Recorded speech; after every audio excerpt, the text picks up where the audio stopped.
Hi guys, welcome back to food travel company. ಬೆಂಗಳೂರಲ್ಲಂತೂ ದೋಸೆಗಳಿಗೆ ಏನೇನೂ ಕಮ್ಮಿ ಇಲ್ಲ. 99 ವೆರೈಟಿ ದೋಸೆ, ಮಸಾಲೆ ದೋಸೆ ಮತ್ತು ಬೆಣ್ಣೆಕಾಲಿ, ಬೇಕಾದಷ್ಟು ಥರ ದೋಸೆ. ಅದರಲ್ಲಿ ಲಾಸ್ಟ್ 50 ಇಯರ್ಸಿಂದ ಒಂದು ಅಥೆಂಟಿಕ್ ದೋಸೆ ಅಂದರೆ ನಮ್ಮ ಖಾಲಿ ದೋಸೆ ದ್ವಾರಕಾ ಭವನಲ್ಲಿ ಸಿಗೋದಂತೂ ಸೂಪರು. ಸೊ ಇವತ್ತಿನ ವಿಡಿಯೋಲಿ ನಾವು ಬಂದಿರೋದು NR ಕಾಲೋನಿಲಿರೋ ದ್ವಾರಕಾ ಭವನ್ಗೆ ಖಾಲಿ ದೋಸೆ ನಿಮಗೆ ತೋರ್ಸೋಕ್ಕೆ ಮತ್ತು ನಾವು ತಿನ್ನೋಕ್ಕೆ. ಇಲ್ಲಿ ಖಾಲಿ ದೋಸೆ ಜೊತೆ ನೀರು ಚಟ್ನಿ ಕೊಡ್ತಾರೆ. ಅದ್ರ ಕಾಂಬಿನೇಷನ್ನೇ ಒಂಥರ ಸೂಪರ್ ಅಂತ ಹೇಳ್ಬೋದು. ಈಗ ಬನ್ನಿ ತೋರಿಸ್ತೀನಿ ಇದು ಹೆಂಗಿರುತ್ತೆ ಅಂತ.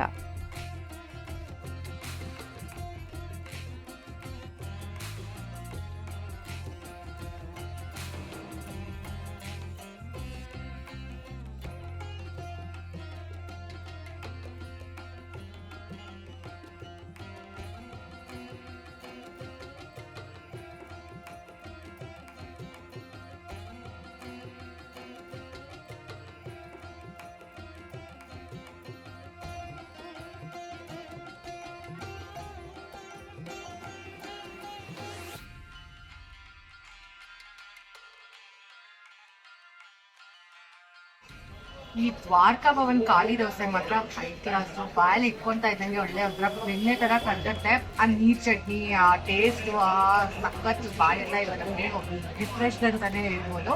ಬೆಂಗಳೂರಲ್ಲಿ ಇದು ಬೆಸ್ಟ್ ಖಾಲಿ. ನಾರ್ಮಲ್ ಖಾಲಿ ದೋಸೆಲಿ ಜಾಸ್ತಿ ಎಣ್ಣೆ ಬೆಣ್ಣೆ ಏನೂ ಇರಲ್ಲ. ನೀವು ನೋಡ್ತಾ ಇರೋ ಥರ ನಾನು ಖಾಲಿ ದೋಸೆ ತಿಂಟು ಒಂಚೂರು ಕೂಡ ಜಿಡ್ಡಿರಲ್ಲ. ಬಟ್ ಆ ಥರ ಬೇಕು ಅಂದರೆ ಇಲ್ಲಿ ಬೆಣ್ಣೆ ಖಾಲಿ ದೋಸೆ ಮಾತ್ರ ಅದು ಸಖತ್ತಾಗಿ ಟೇಸ್ಟ್ ಆಗುತ್ತೆ. ಬೇಕಾದರೆ ಅದು ಎಕ್ಸ್ಟ್ರಾ 2 ಖಾಲಿ ದೋಸೆಗೆ 45 ರುಪೀಸ್ ತಗೊತಾರೆ. ಅದ್ರ ಮೇಲೆ ಬೆಣ್ಣೆ ಬೇಕು ಅಂದರೆ ಎಕ್ಸ್ಟ್ರಾ ಚಾರ್ಜ್ ಮಾಡಿದ್ದಾರೆ. ಆ್ಯಕ್ಚುಲಿ ಒಂದು ರವೆ ವಡೆ ಕೂಡ ಸಿಗುತ್ತೆ, ಅದು ಸಂಜೆ ಹೊತ್ತು ಸಿಗುತ್ತೆ, ಅದು ಸೂಪರು. ಈ ಕಡೆ ಬಂದಾಗ ಖಂಡಿತ ಟ್ರೈ ಮಾಡಿ. ಐ ಹೋಪ್ ನಿಮಗೆ ವಿಡಿಯೋ ಇಷ್ಟ ಆಯಿತು. ನೀವು ಖಂಡಿತ ಹೋಗಿ NR ಕಾಲೋನಿಲಿರೋ ಈ ದ್ವಾರಕಾ ಭವನಲ್ಲಿ ಖಾಲಿ ದೋಸೆನ ಟ್ರೈ ಮಾಡಿ.